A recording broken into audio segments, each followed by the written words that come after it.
네, 시청자 여러분 오랜만에 뵙겠습니다. 제가 몇 주간 자리를 비우면서 우리 박혜연 앵커가 진행을 대신했는데요. 오늘부터 여러분께 다시 반갑게 인사를 드립니다.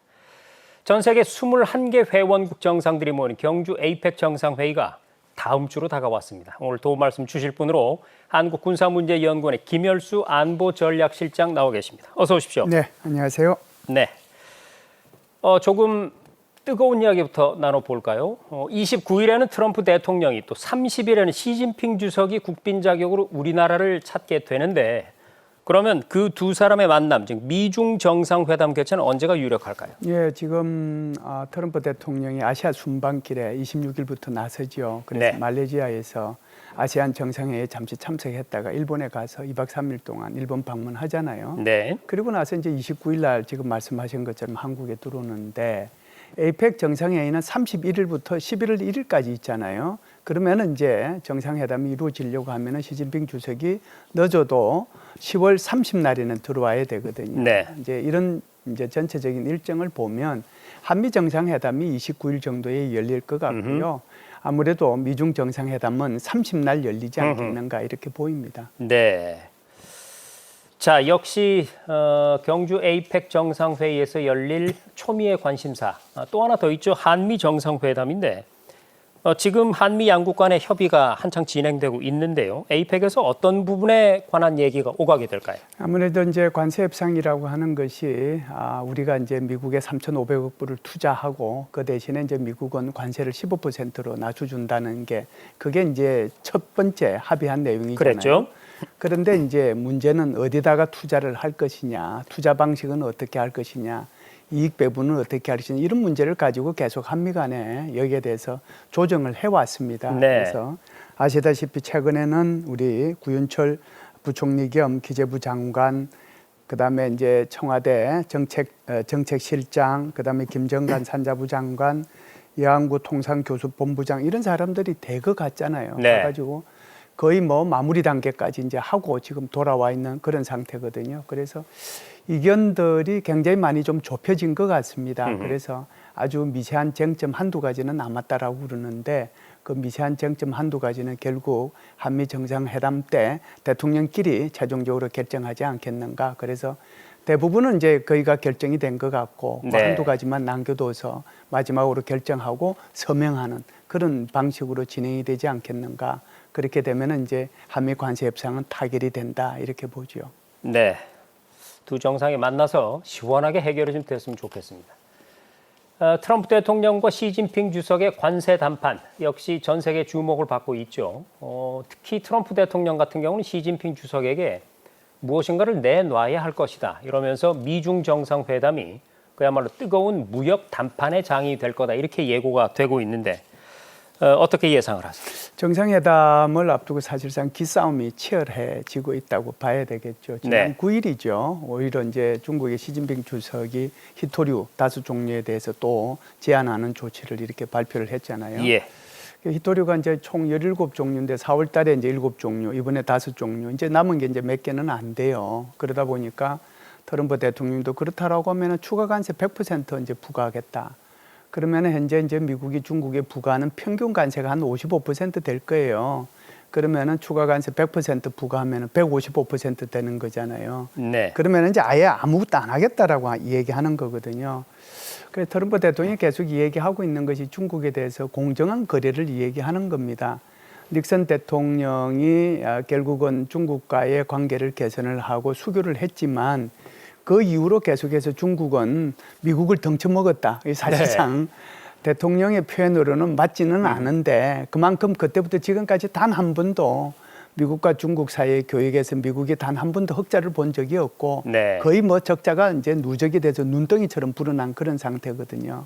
그렇기 때문에 여기에 대한 공정한 거래가 필요하다라고 얘기를 하는데 트럼프 대통령이 요구하는 게 있습니다. 그 요구하는 게 우선 미국산 대두를 구매해라라고 하는 거고 펜타닐 유통을 중단시켜라. 그리고 히토류에 대해서 더 이상 압박하지 말아라. 네. 이게 이제 미국이 요구하는 거라고 하면 중국도 요구할 게 있을 거 아니에요. 네. 중국 입장에서는 단계적으로 관세를 완화해라라고 하는 거고 두 번째는 첨단 기술 계속 봉쇄하고 있는데 그 첨단 기술 봉쇄하는 거 완화하고 또 기술 협력도 보완을 해라.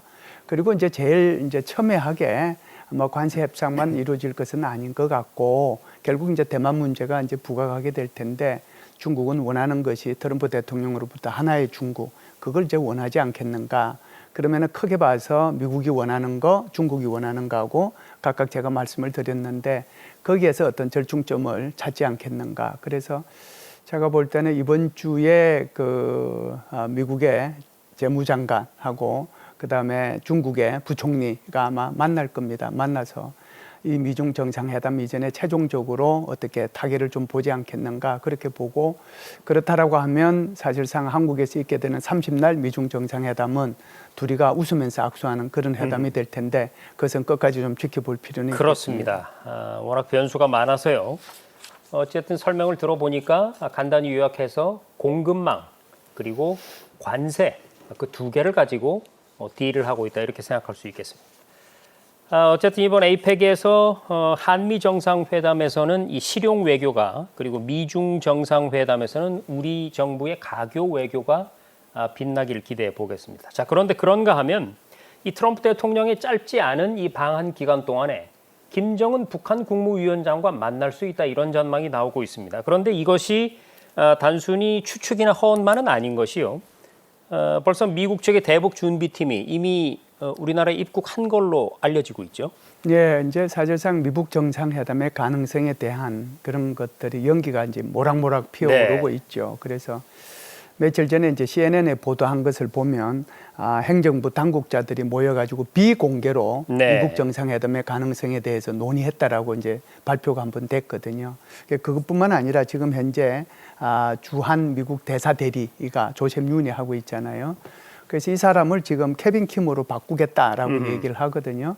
조셉 윤 대사 대리가 사실상 지난번에 바이든 행정부 때 말기 때 임명한 사람이기 때문에 그 사람이 있는 상태에서 미국 대통령이 여기 오는 것이 아마 적절하지 않다.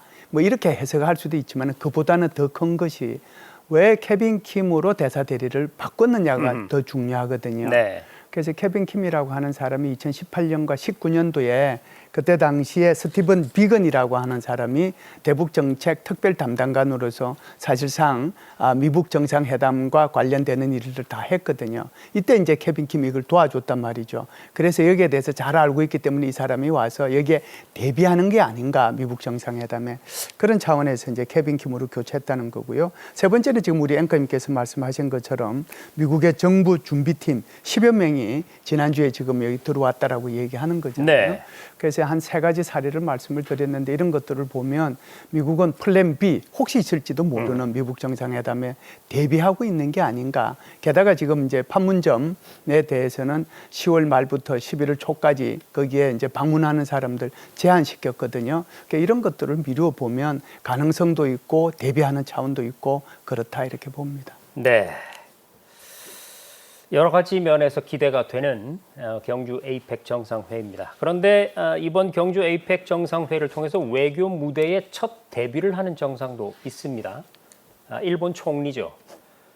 아직은 누가 됐다 이렇게 확정을 지을 수는 없습니다만 일본의 첫 여성 총리 탄생 오늘이 바로 운명의 날이죠. 네, 그렇죠. 오늘 이제 뭐라고 할까요? 총리 선거를 하니까요. 네. 그래서 이제 사실상 다카이치는 자민당 총재로 선출이 됐잖아요. 네. 그래서 여태껏 자민당하고 공민당이 연립여당으로 구성이 되어 왔었는데 공민당이 깨지다 보니까 네. 이제 이게 야당으로 정권이 교체되는 거 아니냐 이런 얘기가 나왔었는데 결국은 자민당이 유신회를 이제 끌어당겼어요. 오히려 의석이 많아졌죠. 의석은 더 많아졌죠. 네. 그래서 이제 결국은 1차 투표를 하게 되면 1차 투표에서는 과반수가 안 돼요. 그럼에도 불구하고. 네. 그러나 2차 투표에서는 무조건 이제 조금이라도 한 표라도 더 많은 사람 쪽이 이기게 되기 때문에 자민당과 유신회가 합하게 되면 당연히 이제 승리할 수밖에 없거든요. 제가 네. 볼 때는 다케이치가 여성 총리가 되는 것이 거의 확실시 되고 있지 않는가 그런 생각을 합니다. 그렇게 되면 이분이 지금 30날 들어와 가지고 2박 3일 동안 한국에서 있게 될 것이다. 그렇게 되면은 우리 한일 간의 정상회담도 하게 될 텐데 네. 과연 이 사람이 굉장히 극우 정치이긴 한데 지난번 이제 지금 현재는 총리죠. 뭐 엊그제까지 이렇게 일을 해왔던 이시바 시게루 총리처럼 그렇게 셔틀 외교를 하고 그리고 한일 간의 관계를 미래지향적으로 이렇게 끌고 나갈지 이것은 이번에 한일 정상회담을 한번 해보면 네. 향후에 한일 관계가 어떻게 발전할지를 알 수 있지 않겠는가 이렇게 봅니다. 네. 그 또한 이번 에이펙 정상회의에서 처음으로 확인되는 사항이기 그렇죠. 때문에 여러 가지로 지금 기대가 되고 있습니다. 자, 그런데 지금까지 우리가 살펴본 이 굵직한 정상들 외에도 여러 정상들이 또 각국 정상들이 참석을 하죠. 누구누구인지 몇 면을 좀 소개해 주실까요? 네, 저 회원국들은 총 21개국인데 네. 21개국 정상들이 뭐 다 오는 건 아닙니다. 우리가 물론 초청장을 보냈지만 각국마다 사정이 다르기 때문에 그럼에도 네. 불구하고 지금 이제 가장 관심 있게 보는 사람이 바로 마크 카니 캐나다 이제 총리가 오게 되는데요. 그 이 캐나다 총리가 오는 것은 굉장히 의미가 있습니다. 그래서 이 사람이 와 있는 동안에 하나오션 거제조선소를 방문할 거거든요. 네. 그래서 거기 가서 3,600톤급 잠수함 장보고 3 배치 2 장령실함이죠. 이것을 이제 구경할 텐데 왜 이제 여기를 가게 되느냐 하면 바로 캐나다에서는 3,000톤급 잠수함을 8척에서 12척을 도입할 예정이거든요. 네. 그렇기 때문에 이게 굉장히 이제 의미가 있는 그런 방문이 될 거다라고 보고요. 그 외에도 호주 총리, 그 다음에 싱가포르 총리, 라이칭더 대만 총리가 와요. 네. 그리고 이제 또론 베트남 당서기장이 다시 오게 되는데 라이칭더 대만 총리가 오는 것은 여기 시진핑 주석도 오기 때문에 두 사람 간에 어떤 것이 있을지 이것도 아마 굉장한 초미의 관심사가 될 거다라고 네. 저는 보고요. 또롬 공산당 총서기장이 오잖아요. 근데 이 사람은 8월 달에 한국에 와서 우리 이재명 대통령하고 같이 한번 회담을 했고 그렇죠. 이번에 10월 10일 날 당 창건일 때 북한에 초청받아서 가서 바로 김정은의 왼쪽에 서서 사회를 받았거든요. 네. 그렇기 때문에 북한에 관한 여러 가지 얘기들을 또 들을 수 있는 그런 기회가 되지 않겠는가 그런 생각을 합니다. 네, 잘 알겠습니다. 그런데 조금 전에 실장님께서도 말씀하셨듯이 이 각국 정상들이 사실 초청장만 보낸다고 저절로 오는 게 아니지 않습니까? 아, 그렇죠. 매우 예. 그 국내 사정이나 여러 가지 바쁘기 때문에 사실 트럼프나 시진핑 같은 사람들을 오게 만드는 것도 이게 보통 일이 아니거든요. 네. 그래서 각국 정상들이 참여하는 데 있어서 사실은 물밑 노력이 꽤 필요한 걸로 알고 있었습니다. 그동안에 어떤 노력이 있었나요? 예, 사실은 이 에이펙 정상회담 하면은 주요 국가가 다 참석할 것 같지만 실제로는 안 그렇지 그렇거든요. 않죠. 네. 그런데 이제 이번 같은 경우에는 미국, 중국 그리고 이제 일본까지 정상들이 다 참여하니까 아주 외교적으로 큰 이벤트가 됐죠. 네. 그런데 지금 말씀하신 것처럼 그런 숨은 노력들이 없었으면 이 사람들이 참석한다는 것을 이렇게 보장하지는 못해요. 이제 특히 이제 중국 같은 경우가 이제 대표적이라고 볼 수가 있는데 올해 2월 달이죠. 우원식 국회의장이 짜오르지 전인대 상무위원장의 초청을 받아서 중국을 방문을 해요. 네. 그런데 이제 갔는데 그때 마침 동계 올림픽이 해룡 장성에서 있었어요. 그래서 이제 시진핑 주석은 거기 가 있었단 말이죠. 그래서 일부러 거기까지 갔습니다. 가가지고 이번에 에이펙에 이렇게 참석해 주셨으면 좋겠다. 네. 이렇게 이제 말씀을 드리니까 시진핑 주석도 에이펙 같은 데는 우리 중국의 국가 주석이 참여해 온 것이 관례다. 네. 게다가 이제 올해는 한국이 에이펙 주최국이지만은 2026년, 그러니까 내년에는 중국이 주최국이기 그렇죠. 때문에 당연히 이제 가야 된다. 그런 말씀을 하셨거든요. 그것뿐만이 아니고 이제 9월 3일 날 전성절 때도 이제 대통령 특사라서 우원식 국회의장이 또 갔잖아요. 그때도 이제 관계자들을 만나가지고 얘기를 했고 또 우리 외교부 장관이 중국을 방문해서 왕이 외교부 장관하고도 또 얘기를 했거든요. 그래서 이런 노력들의 결과가 시진핑 주석이 한국을 방문하는 또 에이펙에 참석하는 그런 것이 되지 않았는가 이렇게 봅니다. 네, 잘 알겠습니다. 자, 그런데요, 이 에이펙과 관련해서 잘 알려지지 않은 사실들이 있습니다. 다른 방송에서는 못 듣는 저희 글로벌 인사이트만의 강점이죠. 에이펙에 관련된 지식을 좀 알고 넘어가 볼까요? 자, 실장님, 에이펙을 만들 때 주도한 주도국이 우리나라라면서요? 그렇죠. 그러니까 1988년도에 한국은 이제 올림픽을 하잖아요. 그러면서 세계적으로 유상이 확 올라가긴 했는데 그렇다고 해서 어떤 국제기구나 국제레짐을 창설하는 어떤 주최국으로서의 역할은 단 한 분도 없었거든요. 그렇죠. 그런데 마침 이제 1989년도에 호주 총리가 한국을 방문을 했어요. 1월 달에. 그래서 이제 그때 당시에는 어떤 분위기들이 있었냐 하면은 유럽은 유럽연합이라고 하는 것이 태동되려고 준비하고 있었고, 네. 그 다음에 이제 이 미국, 멕시코, 캐나다는 이걸 묶는 자유무역지대 이런 것들이 태동되고 있었거든요. 그렇다라고 하면은 여기 아시아하고 태평양 지역에서는 이게 아무것도 없으면 되겠는가? 그렇죠. 그러면 여기에 대해서 뭔가를 한번 해보자라고 이제 한 거죠. 그래서 그때 한국하고 호주하고 의기투합이 돼가지고 다른 나라들을 설득하기 시작을 했습니다.